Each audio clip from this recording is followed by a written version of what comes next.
Welcome to Talk of the Town. I'm your host, Ellen Barrett, and thanks for joining us today. We have a great show for you today, and we are starting off with our news partner, Phil Anderson for U.S. Senate. Thanks for being here today. Thanks for having me here, Ellen. And we're going to talk about kind of a tough and heavy topic this morning. We're talking about hate in politics, and I think it is just a really relevant topic, I guess, right now. And with that being said, what's the most striking difference you've noticed in this election cycle relative to previous elections? Well, in my observation and following politics, politicians almost always tell some untruths. Sure. and use negative characterizations of their opponents. But this time it's just been absolutely brutal, both in the presidential and the Senate race. And I think it's sort of gone over the top to where not only the candidates and the campaigns, but actually people are falling into this atmosphere and this attitude of not being afraid to be hateful or not being afraid to tell untruths that they know aren't true about their opponents and their opponents' followers. It's really amazing and pretty sad.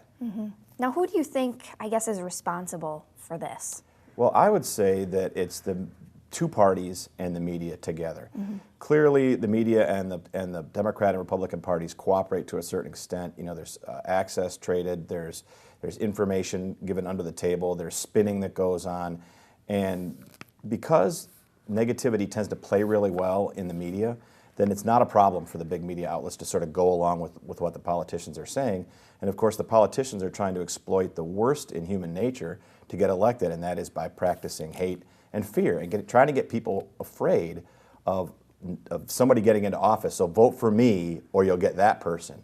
It's a very negative thing, but the media and the politicians of the big two parties work together on that.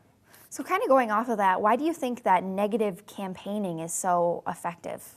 Well, as I said, it plays on hate. Yeah. And when there's only two choices, if people perceive that there's only two choices, of course, that's not the case in the Senate election nor in the presidential election, but the media has sort of framed it that way as Clinton versus Trump, Feingold versus Johnson. And when one person can campaign negatively against only one other opponent, then they're really either just softening that person's support or they're bringing votes into themselves. Once you introduce a third candidate or a fourth candidate or any other choices into the election, then negative campaigning isn't as effective because you could possibly be driving votes from one opponent to another opponent as opposed to them coming back to you. Okay. So once you introduce a third or fourth candidate, things should become much more positive just from a logical standpoint. So I know you mentioned the Senate race, so I guess how has this affected your campaign? Well, of course, the media is complicit with the framing of the debate being between Johnson and Feingold as well. The Wisconsin Broadcasters Association only invited those two to their debate. WI57 in Milwaukee is having a debate tonight, as a matter of fact, that they're only invited to. So they're part of the problem. But you see from the ads that they run, and then from PolitiFact Wisconsin evaluating their claims, that they're telling as many lies about each other as Trump and Clinton are telling about each other.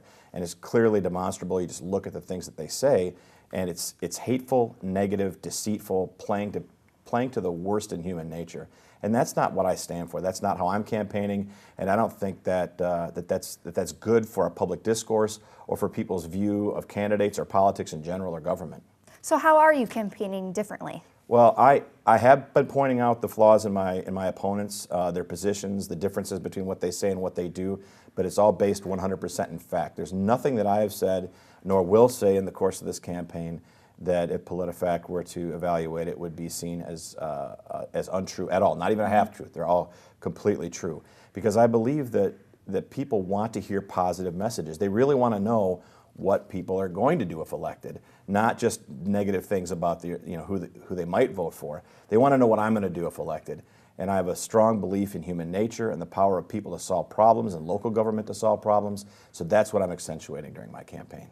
Now, we've only got about 15 seconds left, but I guess if elected, how will you make political discourse more civil? It'll be a big deal because there'll be a third party in the Senate, and they won't be able to do all this negative stuff. I'll be there to call it as I see it and to provide solid information to the public. Our news partner, Phil Anderson for U.S. Senate, thank you so much for being with us today. Thank you very much, Ellen. And we'll be back with more Talk of the Town. Stay tuned to Wisconsin's 57.